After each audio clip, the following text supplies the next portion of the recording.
اعوذ باللہ من الشیطان الرجیم بسم اللہ الرحمن الرحیم۔ السلام علیکم ناظرین و سامعین۔ محمد بلال گوری 2 جولائی کو جنگ اخبار میں لکھتے ہیں کہ انسان مر جاتا ہے مگر اس کے الفاظ زندہ رہتے ہیں۔ آپ ابن صفی اور مظہر کلیم کی مثال لے لیں، یہ دونوں پاکستانی مصنف ہمارے درمیان موجود نہیں، مگر ان کی تحریر کردہ عمران سیریز آج بھی ہاتھوں ہاتھ بک رہی ہے۔ کراچی سے تعلق رکھنے والے اسرار احمد المعروف ابن صفی نے عمران سیریز کے نام سے جاسوسی ناول لکھنے کا سلسلہ شروع کیا اور جنوبی پنجاب سے تعلق رکھنے والے مظہر کلیم نے اسے آگے بڑھایا۔ ابن صفی کی زندگی کا سفر 26 جولائی 1980 کو تمام ہوا، جبکہ مظہر کلیم 26 مئی 2018 کو وفات پا گئے۔ 30 سے 50 سال کی عمر تک کے پاکستانیوں میں سے شاید ہی کوئی ایسا ہو جس نے بچپن میں عمرو ایار اور ٹارزن کی کہانیاں نہ پڑھی ہوں یا پھر عمران سیریز کا مطالعہ نہ کیا ہو۔ ان جاسوسی ناولوں میں ڈرامہ، سنسنی اور سائنس فکشن سمیت سب کچھ پڑھنے کو ملتا۔ اس سیریز میں بعض ایسی اصطلاحات اور تراکیب استعمال کی گئیں جو تب تک کسی کے وہم و گمان میں بھی نہ تھیں۔ اسی طرح عمران سیریز میں ایسے عجیب و غریب تصورات پڑھنے کو ملتے جن سے عقل دنگ رہ جاتی اور انسان سوچتا کہ کیا عملاً ایسا ہو سکتا ہے، لیکن پھر یہ سب باتیں سچ ثابت ہوئیں۔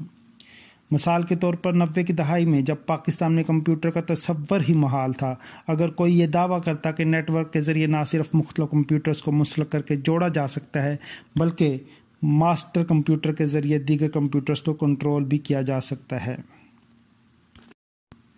تو اس وقت یہ بات سائنس فکشن کے طور پر ہضم نہیں ہوتی تھی۔ مگر عمران سیریز نے یہ انوکھا تصور پیش کیا اور پھر IT ماہرین نے یہ سب کچھ کر دکھایا۔ یوں تو عمران سیریز میں Juliana, captain Shakeel, Safdar Saeed, Tanveer Ashraf, Saleha, lieutenant Siddiqui, lieutenant Chauhan, sergeant Nomani, Gul Rukh اور سلیمان سمیت بے شمار کردار ہیں، مگر اس سیریز کا مرکزی کردار اور روح رواں عمران ہے جو X2 کے نام سے جانا جاتا ہے۔ عمران جو آکسفورڈ یونیورسٹی لندن کا پڑھا لکھا ہے، یوں لگتا ہے جیسے پڑھائی لکھائی نے اس کا کچھ نہیں بگاڑا۔ یہ ایک ایسا کھلنڈر، شریر، لاپرواہ، لا ابالی اور غیر ذمہ دار انسان ہے جو کسی بات کو سنجیدگی سے نہیں لیتا۔ عمر گزرنے کے ساتھ ساتھ انسان کے مزاج میں تبدیلی آتی ہے، مگر ہمارے ہیرو عمران نے تبدیل نہ ہونے کی قسم کھائی ہے۔ عمران کی شخصیت اس قدر سدا بہار ہے کہ وہ نہ تو بوڑھا ہوتا ہے اور نہ ہی گزرتے وقت کے ساتھ اس کی کشش اور جاذبیت ماند پڑتی ہے۔ عمران نہ صرف مارشل آرٹ کا ماہر ہے بلکہ جمناسٹک اور میک اپ کر کے چہرے بدلنے کے فن میں بھی اس کا کوئی ثانی نہیں۔ ویسے تو وہ غیر سنجیدہ اور نٹ کھٹ محسوس ہوتا ہے اور ہر بات کو ہنسی مذاق میں اڑا دیتا ہے، مگر جب اسے کوئی ٹاسک پورا کرنے کو کہا جاتا ہے تو پھر نہ صرف اس پر سنجیدگی طاری ہو جاتی ہے بلکہ اس کی خوابیدہ صلاحیتیں بیدار ہو جاتی ہیں اور یوں لگتا ہے جیسے اس میں بجلیاں بھر دی گئی ہوں۔ اگرچہ عمران کی ٹیم میں شامل افراد بھی باصلاحیت ہیں، مگر ہیرو کا کردار ادا کرنے والا عمران تو دنیا کے ہر مسئلے سے نمٹنا جانتا ہے۔ بظاہر تو یہ جاسوسی ناول ہیں، مگر عمران کا پالا ہر طرح کے مسائل اور مشکلات سے پڑتا ہے۔ کبھی اسے سفارتی محاذ پر لڑنا پڑتا ہے، کبھی اسے معیشت کو تباہ کرنے کے لیے کی جا رہی عالمی سازشوں کو ناکام بنانا ہوتا ہے، تو کبھی اسے کرپٹ سیاستدانوں اور نااہل سرکاری افسروں کو سبق سکھانے کا ٹاسک دیا جاتا ہے۔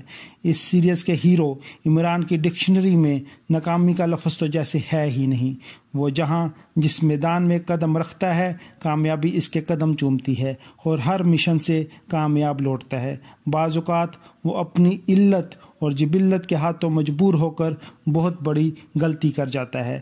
دشمن اس کی بیوقوفی سے فائدہ اٹھاتے ہوئے حاوی ہو جاتا ہے اور یوں لگتا ہے جیسے اس بار عمران کو شکست فاش ہو جائے گی اور اس کا قصہ تمام ہو جائے گا، لیکن اچانک عمران کوئی ایسی چال چلتا ہے کہ صورتحال یکسر بدل جاتی ہے۔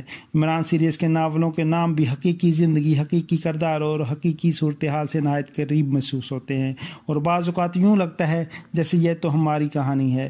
مثال کے طور پر پورا اسرار چیخیں کے نام سے لکھا گیا ناول جب سامنے آتا ہے تو گمان ہوتا ہے کہ عمران سیریز کا ہیرو عمران بھی چیخیں نکلوانے کا شوقین رہا ہوگا۔